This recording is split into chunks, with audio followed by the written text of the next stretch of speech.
এখানে আসো, আমি একা এখানে। আমার বাবা তো একা থাকতে পারে না।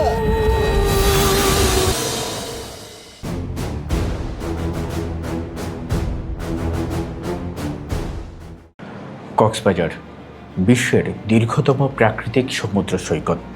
প্রতি বছর লাখো মানুষ এখানে আসেন আনন্দ খুঁজতে, কিন্তু কিছু ঘটনা আমাদের একটি অস্বস্তিকর প্রশ্নের মুখোমুখি দাঁড় করিয়েছে।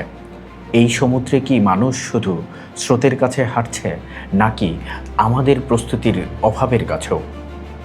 গেল বছর জুলাই মাসের মাঝামাঝি সময় চট্টগ্রাম বিশ্ববিদ্যালয়ের 5 শিক্ষার্থী এসেছিলেন কক্সবাজার ঘুরতে। তারা সমুদ্রে নামার পর ঘটে দুর্ঘটনা। 2 জনের মরদেহ উদ্ধার হয়েছে, আর একজনের খোঁজে দিনের পর দিন অভিযান চলেছে। এখনও নিখোঁজ। একটি পরিবারের অপেক্ষা, আরেকটি পরিবারের শোক। এসব কেবল ব্যক্তিগত ট্র্যাজেডি নয়, এগুলো আমাদের সামষ্টিক ব্যর্থতারও প্রতিচ্ছবি। সমুদ্রকে দোষ দেওয়া সহজ, কিন্তু সমুদ্র তো তার নিয়মেই চলে। জোয়ার ভাটা থাকবে, রিপ কারেন্ট থাকবে, গুপ্তখাল থাকবে। প্রশ্ন হলো, আমরা কি সেই ব্যর্থতার জন্য যথেষ্ট প্রস্তুত? কক্সবাজারের বিস্তীর্ণ সৈকতে প্রতিদিন হাজার হাজার মানুষ নামেন পানিতে, অথচ নিরাপত্তা ব্যবস্থার সীমাবদ্ধতার কথা বহুদিন ধরেই উঠে আসছে। 120 কিলোমিটার সৈকতের মাত্র 3 কিলোমিটারে আছে লাইফগার্ড সেবা। মাত্র 3টি পয়েন্ট, কলাতলী, সুগন্ধা আর লাবণী। তাও মাত্র 4 জন করে সকাল থেকে সন্ধ্যা পর্যন্ত। ভাবুন তো, কয়েক হাজার মানুষের জন্য মাত্র 4 জন লাইফগার্ড কর্মী। একসাথে যদি একাধিক ঘটনা ঘটে, তবে কি হতে পারে কল্পনা করুন তো। এসব বাস্তবতা অস্বীকার করার সুযোগ নেই। যারা লাইফগার্ড হিসেবে দায়িত্ব পালন করেন, তারা প্রতিদিন নিজের জীবন বাজি রেখে অন্যের জীবন বাঁচানোর চেষ্টা করেন।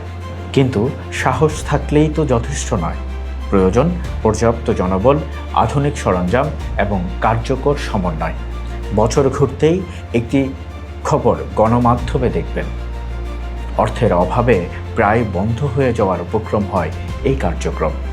আজ যদি আমরা আরও প্রশিক্ষিত লাইফগার্ড নিয়োগ করতে পারি, আধুনিক উদ্ধার সরঞ্জামে বিনিয়োগ করি, ঝুঁকিপূর্ণ এলাকা স্পষ্টভাবে চিহ্নিত করি এবং সচেতনতা বাড়াই, তাহলে হয়তো আগামীতে কোনো পরিবারকে অরিত্র, সাবাব কিংবা আসিফের মতো প্রিয়জনকে হারাতে হবে না।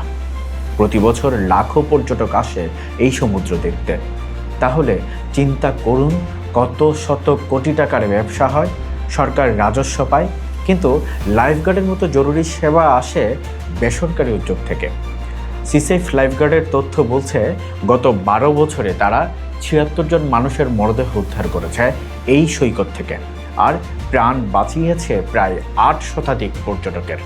যদি লাইফগার্ড না থাকতো, তাহলে চিন্তা করা যায় কি হতো।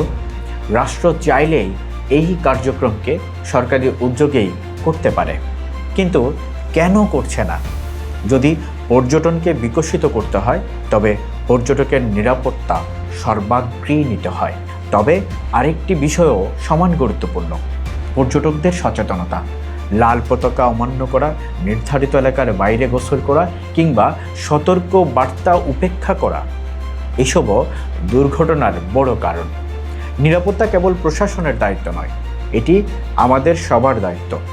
কক্সবাজার বাংলাদেশের গর্ব, তবে তাই এই সৈকতে একটি প্রাণহানিও শুধু একটি দুর্ঘটনা নয়, এটি আমাদের পর্যটন ব্যবস্থাপনা, জননিরাপত্তা এবং রাষ্ট্রীয় প্রস্তুতির একটি পরীক্ষা।